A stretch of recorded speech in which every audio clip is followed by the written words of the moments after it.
नमस्कार मैत्रिणींनो, अन्नपूर्णा किचनमध्ये तुमचे खूप खूप स्वागत. मैत्रिणींनो, मुलं कुठल्याही पालेभाज्या खात नाहीत आणि पालेभाज्या खाणं खूप गरजेचं आहे. तर मुलं ही पालेभाज्या ज्या आपण पद्धतीनं करतो त्या पद्धतीनं खात नाहीत, म्हणून आज आपण वेगळ्या पद्धतीनं मुलांना पालेभाज्या खाण्याची सवय लावणार आहोत. तर आपण आज मेथीच्या वड्या बघणार आहोत. तर या ठिकाणी मेथीची भाजी घेतलेली आहे, कोथिंबीर घेतलेली आहे, मिरची घेतलेली आहे, थोडंसं खोबरं घेतलेलं आहे, कढीपत्त्याची पानं घेतलेली आहेत, आलं लसूण घेतलेलं आहे, त्यानंतर धना जिरा पावडर 1 चमचा घेतलेले, लाल मिरची पावडर घेतलेली आहे. तर सुरुवातीला आपण या ठिकाणी एक मिक्सरच्या भांड्यामध्ये ही कोथिंबीर, त्यानंतर मिरची, थोडंसं खोबरं घेतलेलं आहे आणि आलं लसूण कढीपत्ता यामध्ये घालून याची पेस्ट तयार करणार आहोत. बघू शकता मस्त आपली अशी पेस्ट तयार झालेली आहे.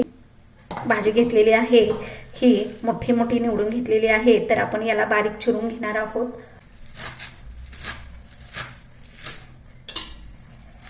आता या ठिकाणी ही जे आलं लसूण पेस्ट करून घेतलेली आहे त्यामध्ये घालत आहे. त्यानंतर याच्यामध्ये हे गव्हाचं पीठ जे आहे ते 1 वाटी घेणार आहे. या ठिकाणी हे तांदळाचं पीठ आहे ते 2 चमचे घालणार आहे, कारण तांदळाच्या पिठामुळे कुरकुरीतपणा येतो. अर्धी वाटी बेसन घालणार आहे. ज्या वाटीनं गव्हाचं पीठ घेतलेलं आहे त्याच वाटीनं बेसन अर्धी वाटी घेतलेलं आहे ते यामध्ये घालायचं आहे. बेसन जास्त घालायचं नाही, कारण वडीला मऊपणा येतो. यामध्ये 1 चमचा हळद घालायची आहे. येथे ओवा घेतलेला आहे तो मी हातावर चोळून घेणार आहे,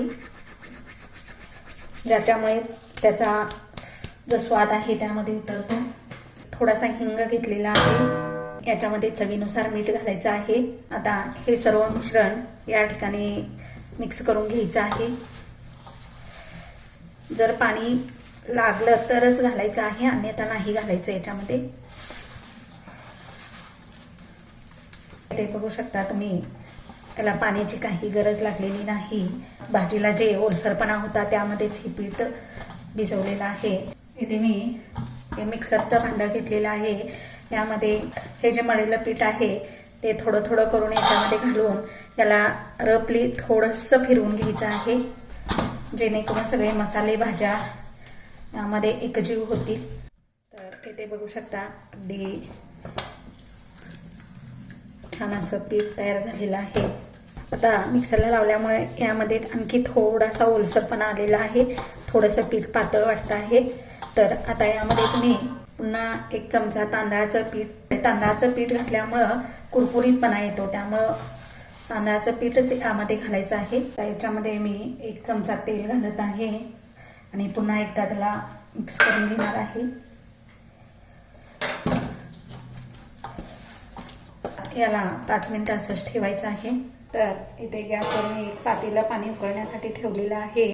त्याच्यावरती ही चाळणी ठेवत आहे, कारण आपल्याला या वड्या वाफवून घ्यायच्या आहेत.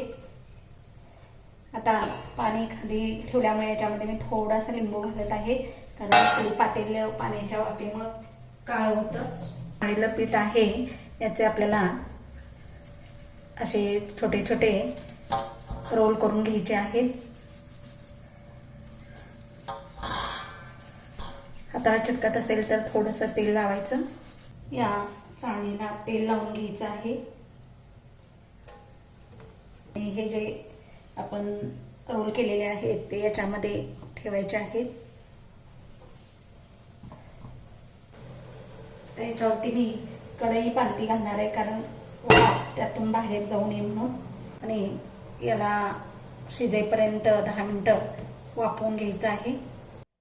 तर इथे तुम्ही बघू शकता आपले हे जे रोल आहेत हे रोल अगदी मस्त फुगलेले आहेत, हातानेही चिटकत नाही.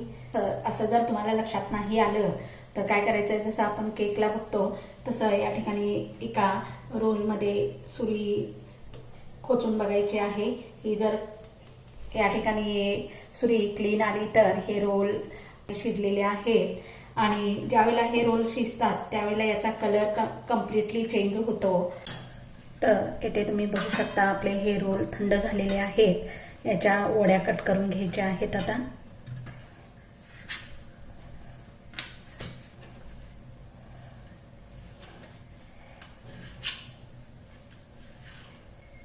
तर येथे बघू शकता मस्त अशी आपली वडी झालेली आहे. तेल गरम करायला ठेवलेलं आहे.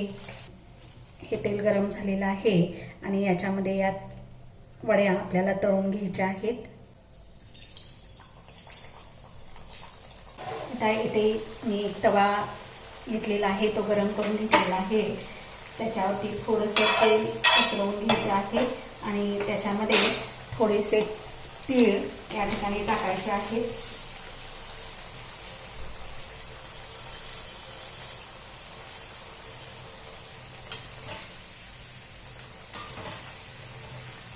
इथे बघू शकता आपल्या वड्या लालसर रंगावर, सोनेरी रंगावर भाजून झालेल्या आहेत.